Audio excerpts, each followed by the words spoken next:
हकीकी शरीयत की खूबियाँ। और यकीनन हम सब ने बहुत कुछ सीखा इसके अंदर से। और फिर खुदा के खादिम यहाँ पर आए, उन्होंने भी इसी बात को दोहराया। यकीनन इस बात से ये बात साबित होती है कि हमें इन बातों की ज़रूरत थी जो हमने सीखी। सो खुदा का कलाम जो है आज हम सीखेंगे वो है मुसीबत में तसल्ली। आज जो बात हम शुरू करने जा रहे हैं वो क्या है? मुसीबत में तसल्ली। दुनिया में कोई भी ऐसा शख्स नहीं है जो ये कह सके कि मुझ पर कभी मुसीबत नहीं आई। वो है तो कोई नहीं। दुनिया के अंदर कोई भी ऐसा शख्स नहीं है जिसकी जिंदगी के अंदर मुसीबत ना आई हो। मुसीबत हम सब पर आती है। मुसीबत जो है वो हम सब पर आती है और मुसीबतें हकीकी हैं। इनसे जुटलाया नहीं जा सकता, इनसे इनकार नहीं किया जा सकता, इनसे फिर नहीं सकते हम, क्योंकि ये हकीकत में मुसीबतें आती हैं। खुदा का कलाम इनके बारे में क्या कहता है? जब मुसीबतें आती हैं तो खुदा हमारे लिए मुसीबत के अंदर तसल्ली बनता है। हालेलुया। तो दूसरा ग्रंथियों पहला बाब उसकी 4 आयतों हम पढ़ेंगे। दूसरा ग्रंथियों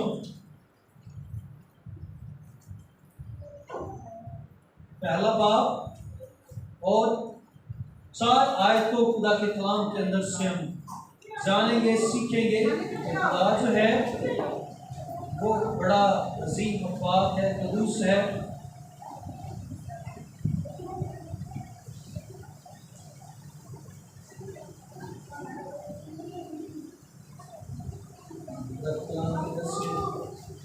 इस बात को पढ़ेंगे।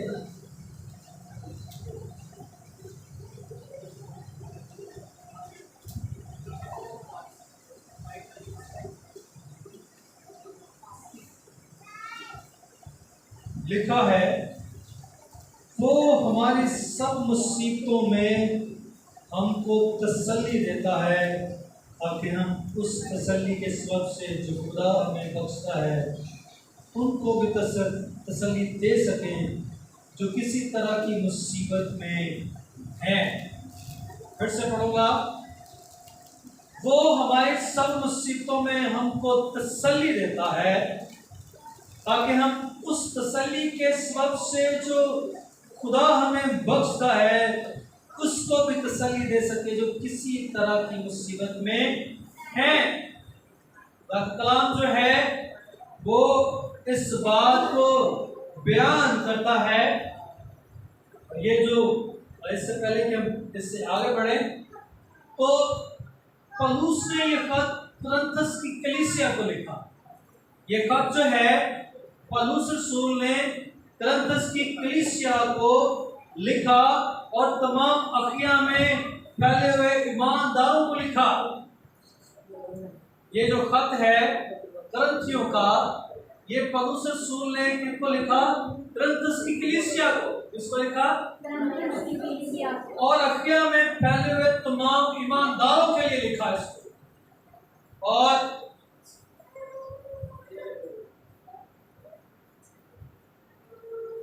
अखिया एक रोमी सूबा था जिसमें मकदूनिया के जनूबी यूनान का तमाम इलाका शामिल था। पौलुस इस खत में 2 मरतबा अपनी शनाख्त अपना नाम लेकर करवाता है और फिर अपने दूसरे कुशाती सफर के दौरान कुरिन्थस की कलीसिया की बुनियाद रखने के बाद पौलुस और कुरिन्थियों के दरमियान इनके मसाइल की वजह से जो कलीसिया में पैदा हो चुके थे अक्सर राब्ते में रहता था।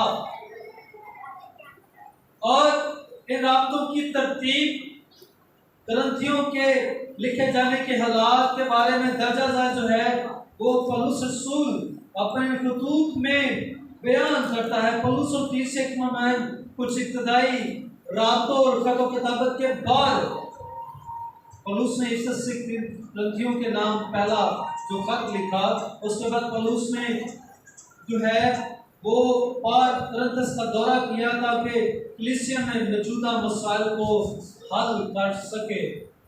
तो जो मसाइल कलीसिया के अंदर थे, पौलुस रसूल ने करंथस की कलीसिया के मसाइल को हल करने के लिए इस खत को लिखा। तो मुसीबतें जो है हमने बाइबल के अंदर पढ़ा के हकीकी हैं। कलाम में लिखा है वो हमारी सब मुसीबतों में हमको क्या देता है? तसल्ली देता है। इसका मतलब है कि मुसीबतें आउंदियां क्या है? इसका मतलब क्या है कि मुसीबतें आती है, लेकिन इसके अंदर तसल्ली देने वाला कौन है? हमारा खुदा। मुसीबतें आती हैं लेकिन इसके अंदर तसल्ली देने वाला कौन है? हमारा खुदा। मुसीबतें, दुख, तकलीफें ये झूठ नहीं है, हकीकत है। लेकिन इन मुसीबतों के अंदर से हम जब गुजरते हैं, हम सब इस मुसीबतों से जब गुजर रहे होते हैं, तो फिर हमारी तसल्ली जो है वो खुदावंद यीशु मसीह बनते हैं। अगर कोई शख्स आपसे कहता है कि मैं मुसीबत में हूं, तो उसकी बात को हकीकत जाने कि वो वाकई मुसीबत में। मजाक करने की बजाय उसकी बात को अगर वो आपसे कहता है कि मैं वाकई मुसीबत में हूं, तो फिर वो झूठ नहीं बोल रहा। बजाय कि आप उसका मजाक उड़ाएं, आप उसकी मदद करें, उसके लिए तसल्ली का बायस करें। हमने कलाम के अंदर अभी पढ़ा है, बड़ी खूबसूरत बात हमने यहाँ पढ़ी। वो हमारी सब मुसीबतों में हमको क्या देता है? तसल्ली देता है, ताकि हम तसल्ली के सबब से जो खुदा हमें बख्शता है उनको भी तसल्ली दे सके जो किसी तरह की मुसीबत में है। जेड़ी तसल्ली सानू खुदा को मिले, वो तसल्ली ऐसी दूसरे ने दे सके जेड़े दूसरे मुसीबत से है। समझ आ गई गल दी? जेड़ी तसल्ली खुदा ने सानू दी है, जेड़ी तसल्ली खुदा सानू बख्शदा है, खुदा का कलाम कहता है कि वो तसल्ली तुसी दूसरों तक भी पहुंचाओ, ताकि वो भी जेड़े किसी तरह की मुसीबत से ने उस मुसीबत को तसल्ली पा सके।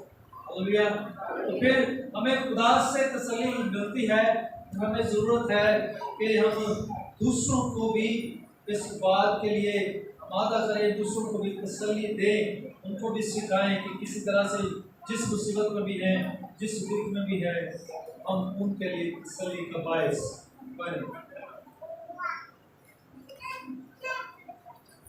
हो सकता है कि एक वक्त में आप किसी मुसीबत से ना गुजर रहे हो, लेकिन आपका अजीज, आपका रिश्तेदार, आपका हमसाया जो है वो उस मुसीबत से गुजर रहा हो।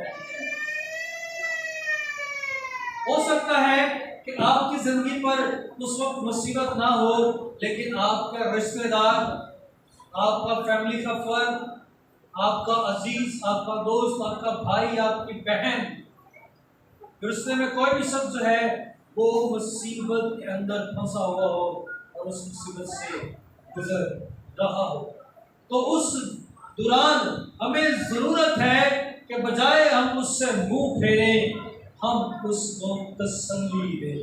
हालेलुया। मुसीबत किसी तरह की भी हो सकती है। बहुत सारी मुश्किलें इंसानों की जिंदगी पर आती हैं, लेकिन हमें हर मुश्किल में, जिस मुश्किल में भी कोई शख्स हो, उस मुश्किल में क्या करनी है? तसल्ली देनी है। क्या करना है? तसल्ली देनी। जो तुम एक शख्स को हौसला देते ना कि मैं ईमान रखना, वो हौसला बनता है और बहुत सारे काम जो तसल्ली का बायस कर देता। तसल्ली ना बाद के खुदा के नाम चला देते, खुदा का शुक्र करते ते जेड़ा टुटिया होना सी होर उन्होंने तोड़ देते ना, वो नहीं हो सकता है, नुकसान का बायस हो, वो अटैक भी हो सकता है। खुदा का कलाम हमें सिखा रहा है कि हमें वो हमारी सब मुसीबतों में हमको क्या करता है, खुदा क्या कर रहा है कि हमारी मुसीबतों में हमें क्या देता है, जे कोई बंदा मुसीबत जो सब तसल्ली देनी चाहिए कि उन्हें होटल आना चाहिए, तसल्ली देनी चाहिए, क्योंकि ये खुदा का फैसला है। जब खुदा हमारा जिंदा खुदा होकर इंसान को तसल्ली दे रहा है तो फिर ऐसी इंसानों को भी तसल्ली दे सकते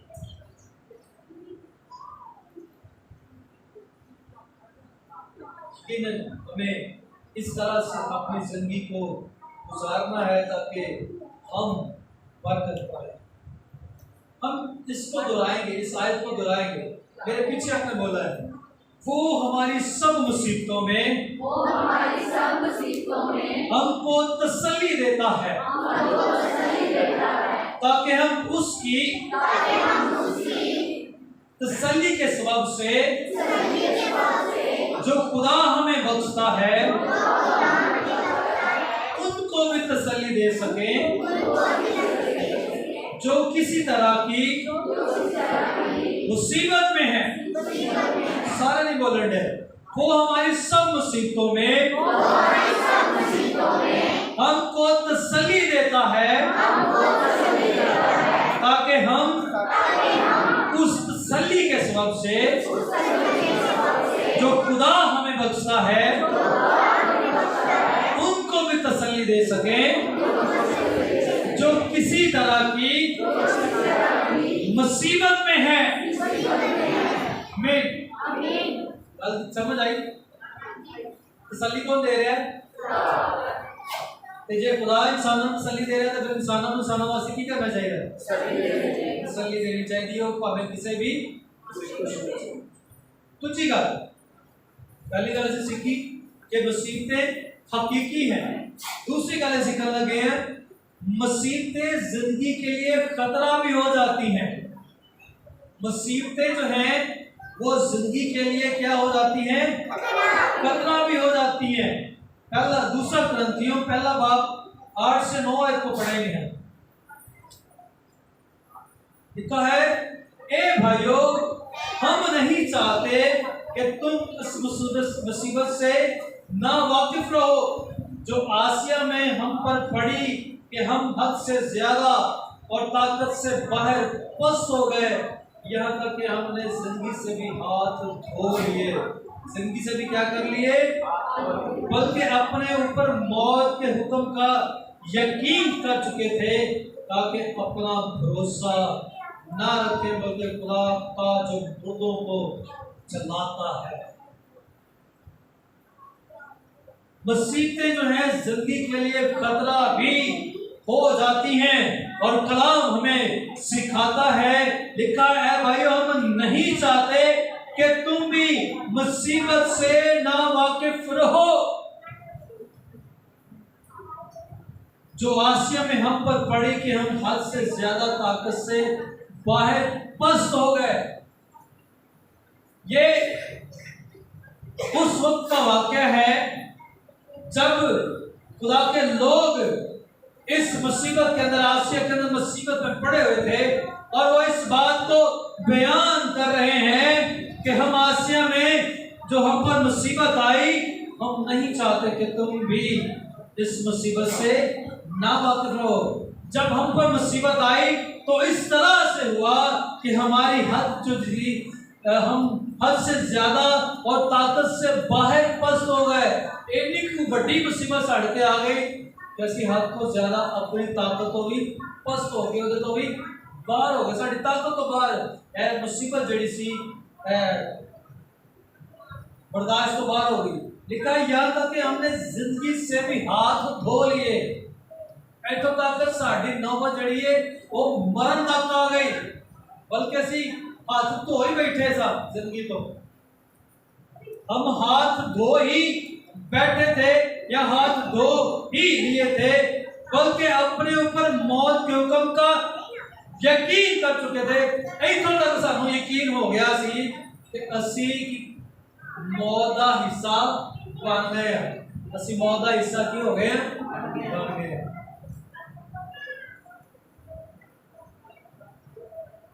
ताकि अपना भरोसा ना रखें बल्कि खुदा का जो मुर्दों को जलाता है।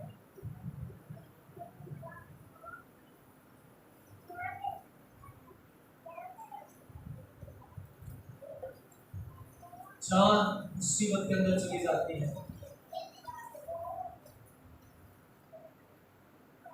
हो सकता है आपकी नहीं, लेकिन किसी अजीज की चली गई हो। ये वायरस जो दुनिया के अंदर फैला हुआ है, अब जिसकी बताई जाती है कि चौथी लहर जो है वो मुल्क के अंदर आ चुकी है, हम इसको शायद मामूली समझते हैं, लेकिन यह कितना खतरनाक निकला। और जब ये इस दुनिया के अंदर फैला तो इसने बहुत सारे ऐसे अजीजों को अपनी लपेट में ले लिया, ऐसे प्यारों को अपनी लपेट में ले लिया जो दुनिया में नजर नहीं। मुसीबत है ना ये, क्यों बहनों भाइयों, मुसीबत है ना ये वायरस। और हो सकता है कि आप इस मामूली से वायरस को इसको मामूली से समझ रहे हैं, लेकिन ये बहुत सारे लोगों के लिए मुसीबत का सबब बन गया। बहुत सारे लोगों के लिए जानलेवा बन गया है। बहुत सारे लोग जो है अजीज जो हैं वो इस वायरस की वजह से दुनिया छोड़ गए। मुसीबतें जब आती हैं तो वो जान भी ले लेती हैं।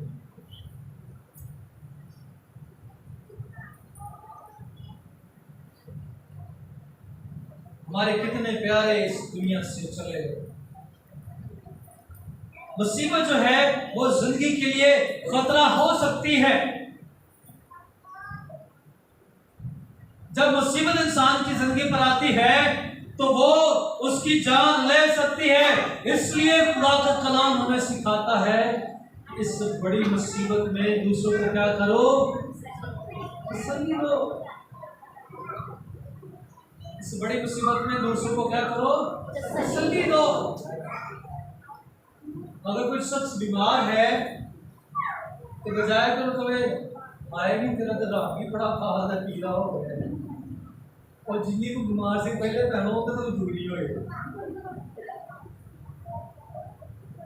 लेकिन अगर आप उसको तसल्ली देंगे कि खुदा आपकी सेहत को बहाल कर रहा है और आप चंगी हो जाएंगी, चंगे हो जाएंगे, तो यकीनन ये आपकी बात उसकी सेहत को बढ़ा सकती है।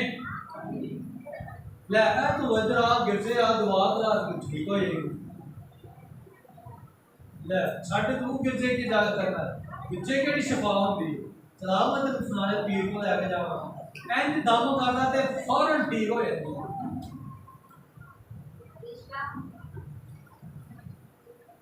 लेकिन खुदा का कलाम हमें सिखाता है कि जब हम मुसीबत में हैं तो कौन हमें तसल्ली देता है?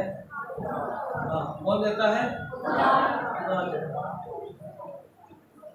इसलिए मेरे अज़ीज़ों को ज़रूरत है कि हम खुदा के हुज़ूर आए, खुदा से मदद मांगे, तसल्ली मांगे, और दूसरे अपने अज़ीज़ों को जो मुश्किल में है, मुसीबत में है, जिनकी जिंदगी जो है वो दाव पर लगी हुई है, मुसीबत जो खतरे के अंदर है, जिंदगी जो खतरे के अंदर है, आप उसको तसल्ली दें ताकि वो उस मुसीबत से निकल।